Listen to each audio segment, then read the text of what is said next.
Mr. Davis had spoken out 2 years ago in a TVJ report which investigated the development, but the president of the Charlemont Drive Citizens Association is still cautious. I have mixed feelings in the sense that it highlights the breakdown in the system, and that's what I'm feeling very uncomfortable about. Uncomfortable because they sue apartment complexes being built contrary to the provisions of the law remains widespread. What has happened in Charlemont is happening across the entire corporate area or the entire Jamaica.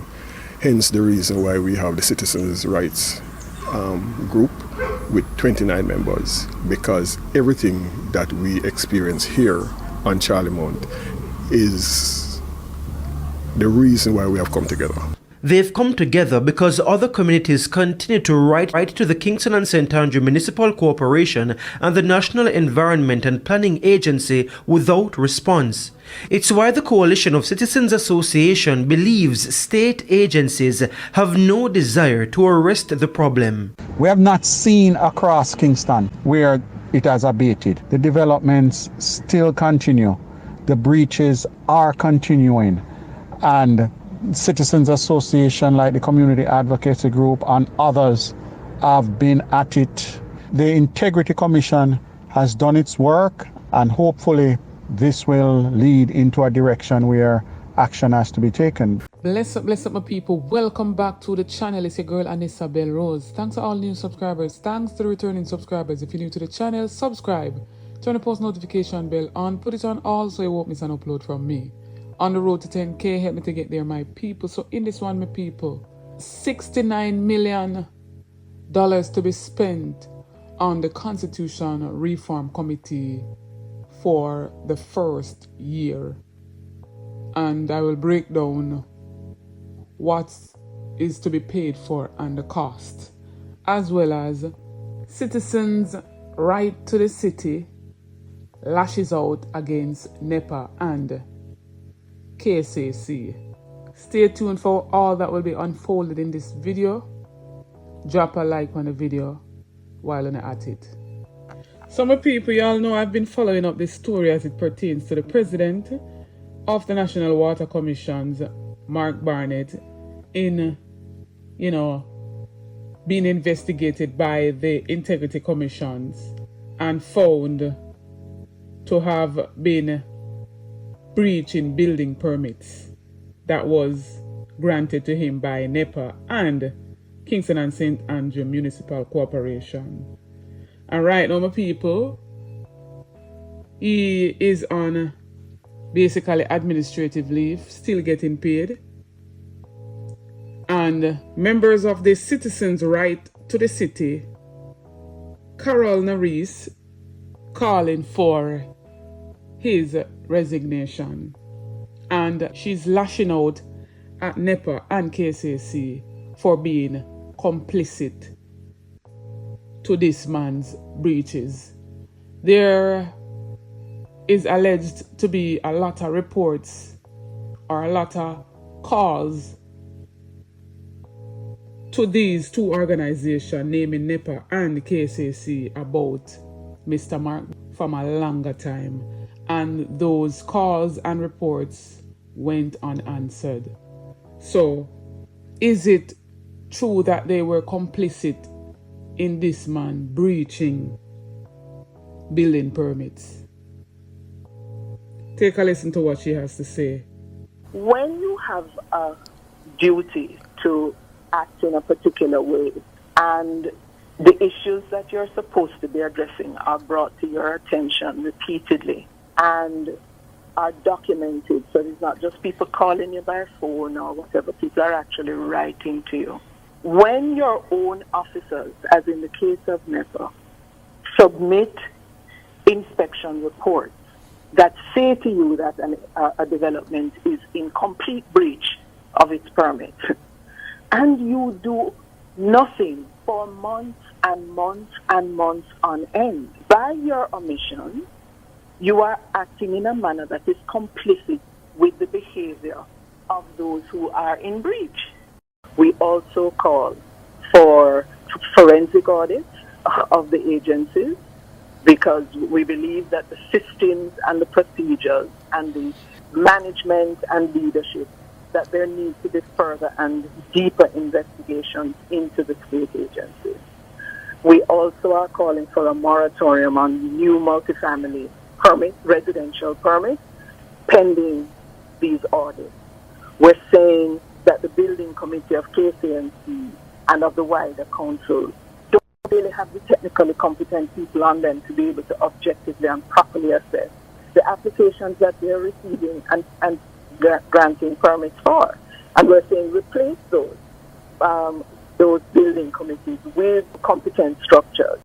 We're saying, too, that the Prime Minister needs to demonstrate that he understands how serious are the systemic problems that the Integrity Commission's report has documented. And so we're calling on him to provide Parliament, to speak to Parliament, and to provide the Parliament with a plan of action to implement the recommendations, a plan of action for cleaning up and strengthening the approvals and enforcement systems and procedures, and a plan of action for holding agencies accountable. However, another member of the Citizens' Right to the City says she has no confidence that he will resign or they will call for his resignation. Them even call on the Prime Minister to do something going forward so as to hold those who are in breach accountable. It sets the basis, yes, but I would not describe myself as feeling confident that that will be the outcome. No. Why?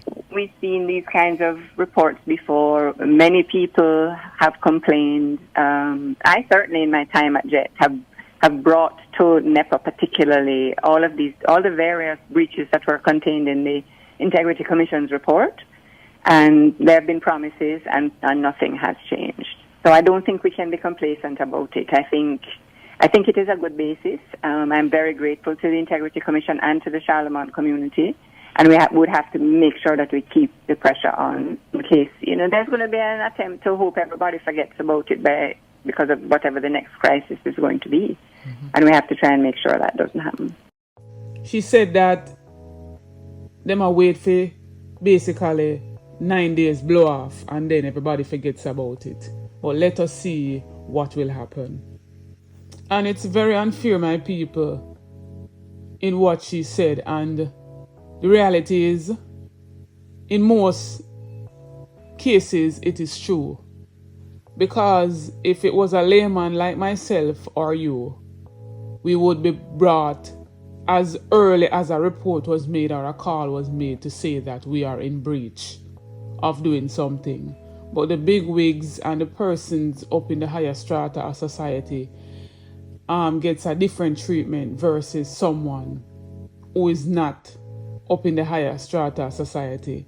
And so, no wonder why the people or the word on the street is saying that it's two Jamaicans. And over again, we see it where those in higher strata of society are in big positions in their place of work gets away with too often, and nothing is being done. But things like these will never end because the big wigs are not being imprisoned. So until them start lock up some of them and charge them the right and proper way, it not gonna end. Drop some comment and tell me what you think, my people. Moving right along. So as you all are aware that Jamaica is trying to transition from the monarch to republic. And so there has been a constitutional reform committee that has started that process from in March 2023.